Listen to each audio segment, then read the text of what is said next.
আসসালামু আলাইকুম রহমতুল্লাহি বারাকাতুহু। শুভ সকাল। কী খবর ভাইরা, কেমন আছেন?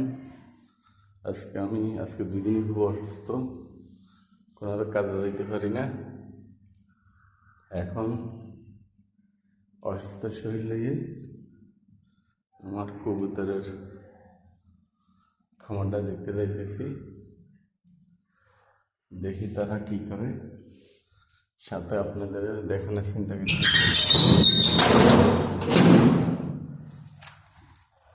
আমার কবুতরের